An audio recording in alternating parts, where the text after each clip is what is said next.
महाभारत दुनिया का सबसे बड़ा महाकाव्य ग्रंथ है, जिसे भारत का सबसे ऐतिहासिक ग्रंथ माना जाता है। हिंदुओं के काव्य ग्रंथों को पंचम वेद माना जाता है। महर्षि वेदव्यास ने संपूर्ण विवरण के साथ यह ग्रंथ लिखा था। हिंदू धर्म में माना जाता है कि महाभारत में वर्णित घटनाएं सत्य और प्रामाणिक है, लेकिन फिर भी बहुत से लोग इसे काल्पनिक मानते हैं।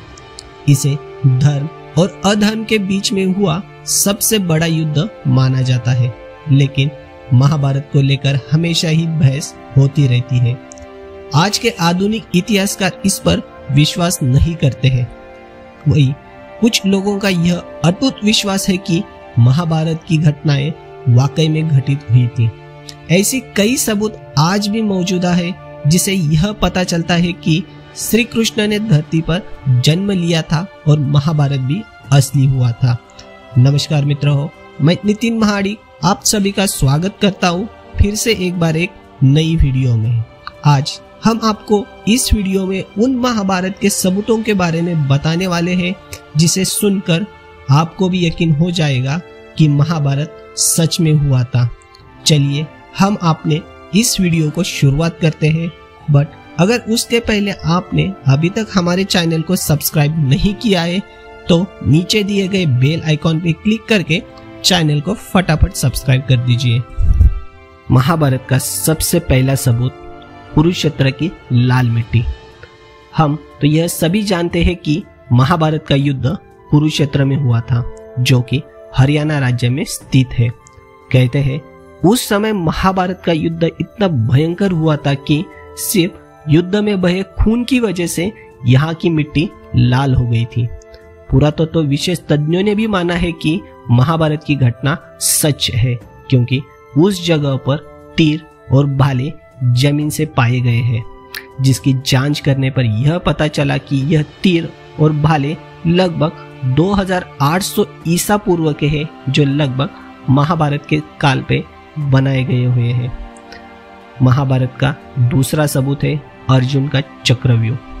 आप महाभारत में अर्जुन के चक्रव्यूह के बारे में तो जानते ही होंगे, लेकिन आपको पता है इस चक्रव्यूह का जीता जागता सबूत आज भी मौजूदा है। हिमालय प्रदेश के हमीरपुर जिले के 16 सिंहवी धार के नीचे बसा राजनोड़ा गांव एक ऐतिहासिक स्थल के रूप में बहुत प्रसिद्ध है। यहाँ पर पांडव अज्ञातवास के दौरान रुके थे। इसी समय अर्जुन ने यहाँ पर चक्रव्यूह का ज्ञान प्राप्त करके उसे पत्थर पर बनाया था, जो आज भी यहाँ पर मौजूदा है। इस चक्रव्यूह को ध्यान से देखने पर पता चलता है कि अंदर जाने का रास्ता साफ साफ दिखाई देता है, लेकिन बाहर आने का रास्ता पता नहीं चलता। इस जगह को पीपलू किले के नाम से भी जाना जाता है। महाभारत का तीसरा सबूत घटोत्कच का कंकाल। कुरुक्षेत्र के पास ही भारतीय पुरातत्व विभाग को खुदाई करते समय एक बहुत बड़ा कंकाल मिला था, जिसको देखकर यह पता चला था कि यह कंकाल किसी साधारण मनुष्य का तो है ही नहीं। तभी यह बात उठने लगी थी कि यह कंकाल घटोत्कच का है। महाभारत काल के घटोत्कच के बारे में आप सभी तो जानते ही होंगे। जब भीम और हिडंबा का पुत्र घटोत्कच महाभारत के युद्ध में लड़ाई करने आया था, तभी कर्ण ने उसे अपनी शक्तियों से मार दिया था। महाभारत के महाकाव्य में दिया गया घटोत्कच का वर्णन इस कंकाल के समान ही है। अगला सबूत अश्वत्थामा।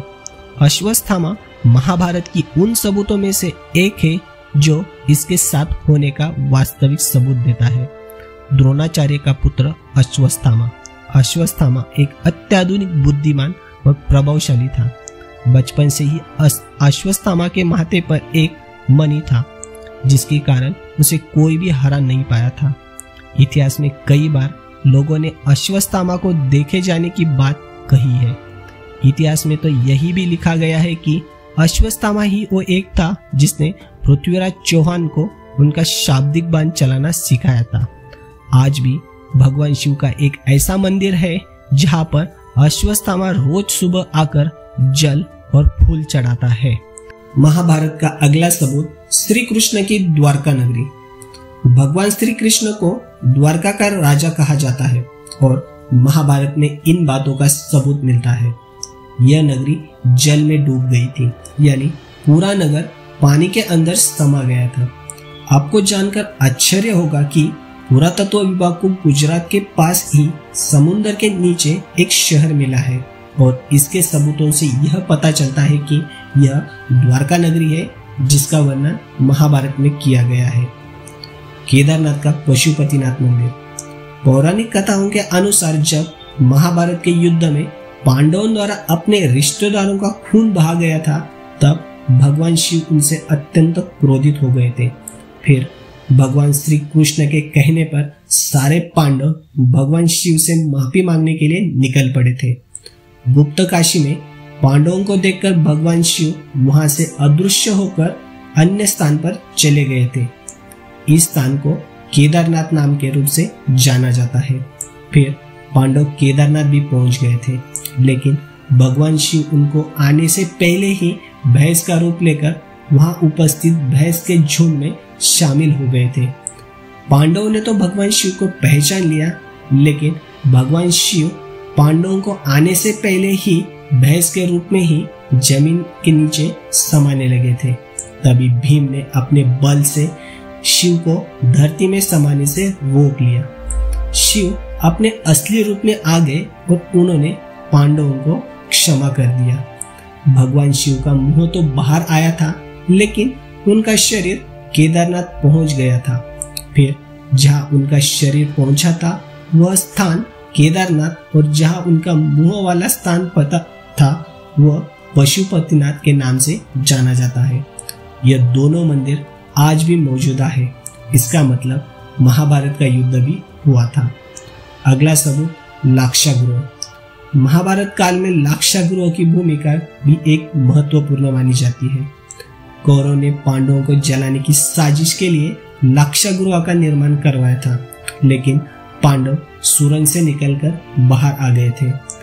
कहा जाता है कि आज भी यह सुरंग उत्तर प्रदेश के बरनावा नामक स्थान पर मौजूद है। महाभारत का अगला सबूत, भगवद गीता। जिन्होंने भगवद गीता पढ़ी होगी वह यह भी जानते होंगे कि भगवद गीता के ज्यादातर श्लोक 2 लाइन में लिखे हुए हैं। आप किसी भी श्लोक को पढ़े और समझेंगे तो वह कम शब्दों में बहुत अधिक बताता है। गीता में जो भी बातें लिखी है वह किसी सामान्य व्यक्ति द्वारा नहीं बनाई जा सकती।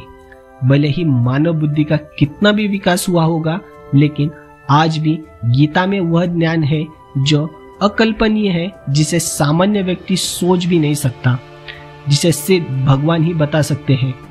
यह सबूत है कि भगवान श्री कृष्ण थे जिन्होंने गीता का ज्ञान अर्जुन को दिया था। अगर अर्जुन थे तो पांडव भी थे, इसका मतलब महाभारत भी हुआ था। तो फ्रेंड्स, आपको हमारा ये वीडियो कैसा लगा हमें कमेंट बॉक्स में कमेंट करके जरूर बताइएगा। उसके साथ ही अगर आपने अभी तक हमारे चैनल को सब्सक्राइब नहीं किया है तो तुरंत चैनल को सब्सक्राइब कर दीजिए। धन्यवाद।